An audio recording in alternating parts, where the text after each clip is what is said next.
Oi, gente, tudo bem com vocês? Espero que sim. Então, gente, como eu sempre falo, não existe nada melhor do que nós estarmos sob a graça e, consequentemente, a paz do nosso Senhor Jesus Cristo. Porque não existe nada melhor do que nós estarmos sob a graça do nosso Senhor e Salvador Jesus Cristo e termos a sua paz conosco. Porque a paz que Deus nos dá, o mundo jamais irá nos dar. Porque estando nós em quaisquer situações, nós, com a graça de Deus, saberemos atravessar todos os desertos que aparecerem em nossa frente. Então, hoje eu não vou assim apregoar a palavra, mas é palavra de qualquer forma, curtinha, mas é apenas um alerta, certo? Ela está no livro de Jeremias, capítulo 13, onde Deus ordena a Jeremias o seguinte: Jeremias, vá a uma loja e compre um cinto, né? O cinto teria que ser novo. Compre o cinto, vá até ao rio Eufrates, coloque esse cinto embaixo de uma pedra e logo depois de alguns dias volte lá e apanhe o cinto. E bem assim Jeremias fez. Ele comprou um cinto, por certo era um cinto de linho, né, um linho muito forte. Eu digo de linho porque naquela época usava essas coisas, eram mais de linho. E foi até o rio Eufrates e colocou lá, debaixo da pedra, o cinto. Quando passou o tempo determinado pelo Senhor, Jeremias voltou, levantou a pedra e pegou o cinto. Quando ele pegou o cinto, ele ficou, né, admirado de ver a situação que estava o cinto. O cinto estava se desmanchando, todo esfarrapado. Aí Deus disse a Jeremias: está vendo, Jeremias, como ficou esse cinto? Todo esmiuçado, né? O cinto ficou podre, certo? Que não presta mais para nada. Então, Jeremias, bem assim ficará o povo de Judá e o povo de Jerusalém por causa da sua soberba. O que é soberba? Soberba é a mesma coisa de egoísmo, de exaltação, altivez, sobranceria, tá? A pessoa que quer ser mais do que todo mundo. Quantas pessoas a gente já viu nessa situação e hoje se encontra em situações contrárias? Quantas pessoas hoje você já viu diante dos holofotes e hoje estão com as outras pessoinhas para as quais ou com as quais ela foi soberba? A gente precisa ter cuidado no falar, para a gente não ser soberba, tá? Para a gente não usar de altivez para com as pessoas que estão nos ouvindo, certo? Porque muitas vezes a gente escuta pessoas de onde não deveria escutar, sendo soberbas, sendo altivas, falando coisas desagradáveis aos ouvidos de quem está lhe ouvindo. Muitas vezes é uma palavra maravilhosa para ser apregoada para pessoas que não conhecem ainda a Deus, que não têm a disposição de saírem de sua casa para irem até uma igreja, templo, ouvir a palavra, certo? E mesmo assim, se for para pregoar para pessoas que estão fora mesmo, porque muitas vezes a gente pensa que a pessoa não está na igreja, mas ela não está na igreja, templo, né, feito por mãos de homens, mas ela está na igreja. Mesmo assim, como eu ia falando, se a gente for apregoar para pessoas que não estão na igreja, eu quero dizer pessoas ímpias, que desdanham da palavra de Deus, que não querem graça com a palavra de Deus, certo? Mas que ainda tem chance, porque enquanto houver vida, enquanto ela estiver viva, a chance de arrependimento e passar a se chamar povo de Deus e passar a ser uma das pessoas da promessa, porque Deus, com a sua graça infinita, deu esse direito a todos de serem filhos da promessa, por meio de nosso Senhor e Salvador Jesus Cristo. Ainda que seja para essas pessoas, as palavras têm que ser medidas. Nós temos que medirmos as nossas palavras. Ora, se eu estou dentro, ouvindo a palavra, eu não estou na beirada e nem do lado de fora. Agora, dentro, não importa o lugar onde eu esteja dentro, certo? Porque em certos lugares, mesmo estando dentro, não há lugar para todos, certo? Não há lugar para todos. Nós sabemos disso. Então, às vezes uma palavra excelente, excelente, e a pessoa distorce ela todinha, distorce toda, né? E outros ainda complementam, distorcendo-a mais ainda, uma palavra que poderia ser cheia de graça. Ser cheia de graça, um estudo maravilhoso. Por isso que eu digo, nós temos que termos cuidado com determinados estudos, porque a gente erra. A gente erra. Essa pregação, certa vez, eu fiz porque também o número do capítulo não importa. E eu, ao invés de falar capítulo 13, eu falei capítulo 19, certo? É normal, porque há Bíblias cujos capítulos mudam, mas eu pulei demais aí, eu enxerguei 19 no 13, certo?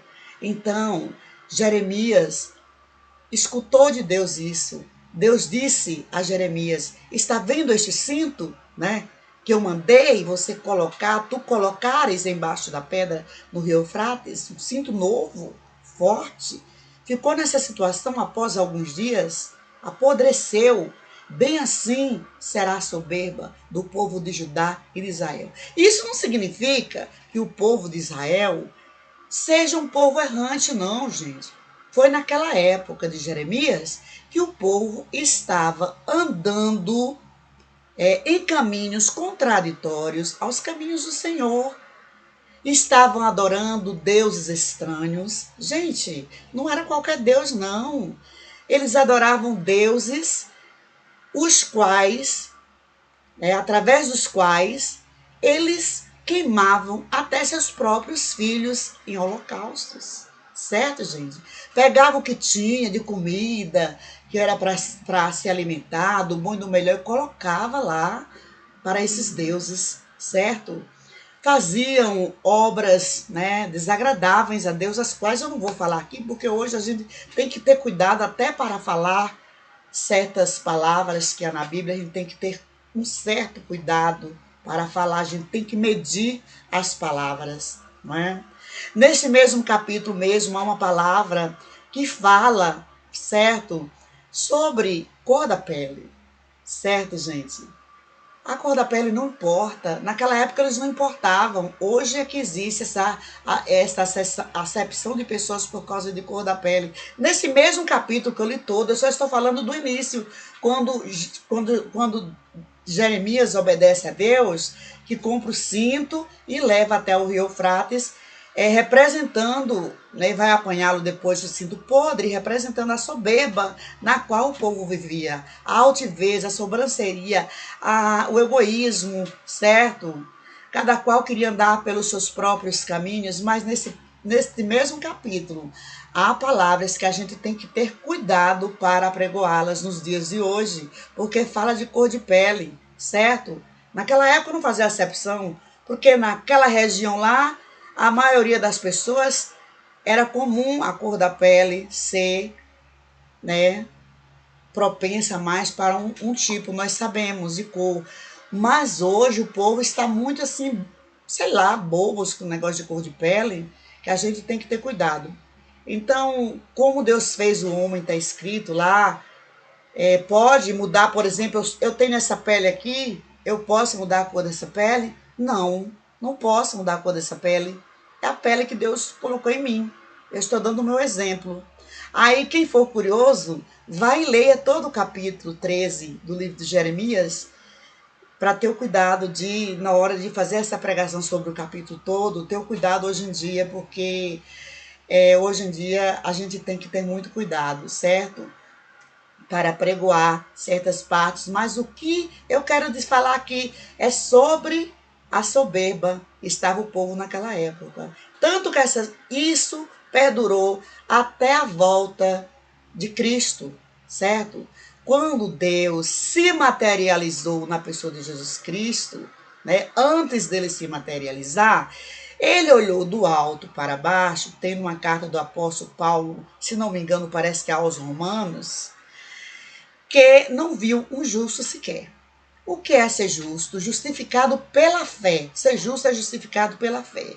Quando a pessoa é justificada pela fé, a gente percebe a unção de Deus está nela, certo? Os dons espirituais são manifestados através dela.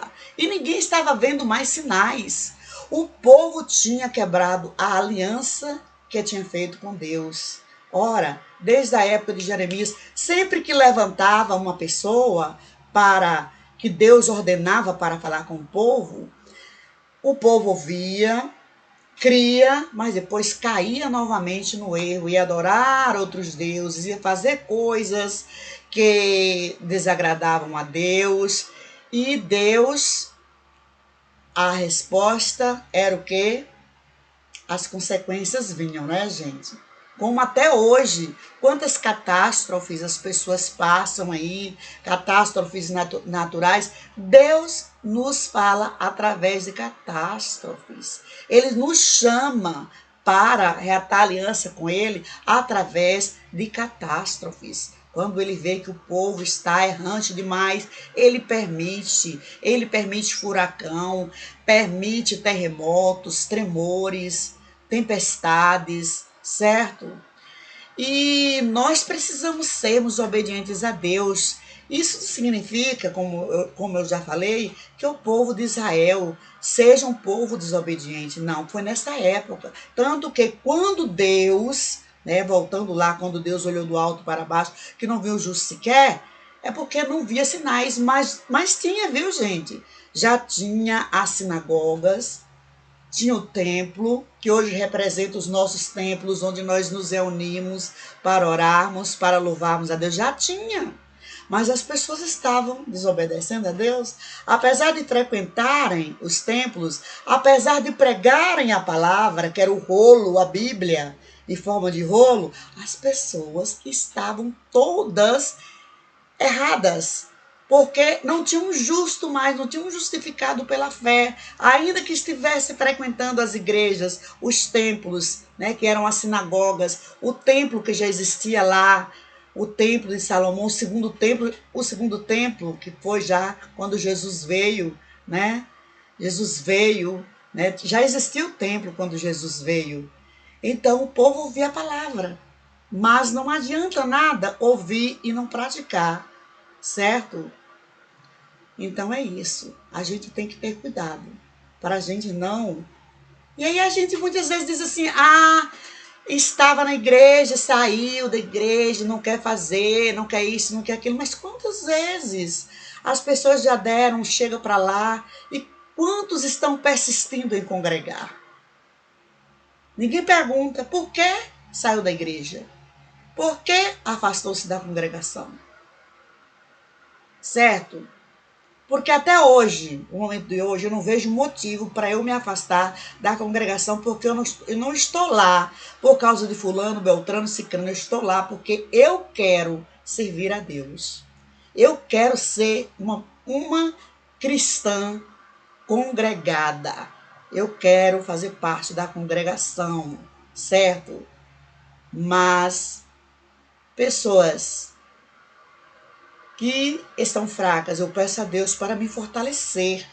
Pessoas que estão fracas, saem, porque não suportam muitas vezes a soberba, certo?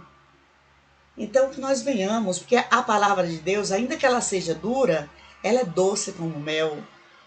Quando Deus ordenou Jonas a pregar em Nínive, que houve aquele incidente lá, e incidente não foi incidental não, foi proposital mesmo que ele fez. Ele não queria ir pregar em Nínive, que ele não gostava do povo de Nínive. Entretanto, Deus queria ele lá, e Deus o colocou lá, porque Deus, quando quer, ninguém pode impedir. E ele fez uma pregação tão maravilhosa que o povo se converteu. O povo que era muito mal se converteu ao cristianismo. Então foi através de quem? Do profeta Jonas, que o povo de Nínive se converteu. Por certo, foi uma palavra como favo de mel. Então a palavra pode ser dura como for, que ela é doce como favo de mel, certo? Mas há palavras que podem tocar no coração e amolecer o coração das pessoas. Entretanto, as pessoas passam essa palavra de tal maneira que às vezes afasta. Como é que a pessoa está lá dentro e outros dizem que está na beirada? Que beirada? Se está dentro. Está dentro. Não está na beirada. Não está na borda. Quem está na borda ou na beirada não está dentro. As pessoas precisam entender o que é estar dentro e estar fora. No púlpito não há lugar para todos. A gente precisa entender, certo? Muitas vezes eu faço esses vídeos porque Deus me ordena fazer. Eu e mais outras pessoas procuramos zelar a palavra que Deus veio trazer na pessoa de Jesus Cristo a preço de sangue. Então que nós não venhamos a nos comportarmos de maneira que Deus venha nos comparar com um cinto podre, certo? Com uma roupa de linho que rapidamente ficou podre, certo? E que assim Deus possa abençoar a todos, certo? Fica aí com o meu abraço e o meu beijo fraterno. Eu sou irmã em Cristo, Jesus Saldanha. Amém? Eu peço desculpas aí pelo outro vídeo que eu falei, capítulo 19. Eu acho que eu enxerguei um 9 no 3, gente, tá? Mas é capítulo 13 que tem essa palavra da soberba, certo? Do cinto que Deus mandou Jeremias colocar embaixo da pedra, um cinto novo, e que quando foi apanhá-lo depois de alguns dias, o cinto ficou podre. Mais uma vez, que a paz esteja com todos. Bye, bye.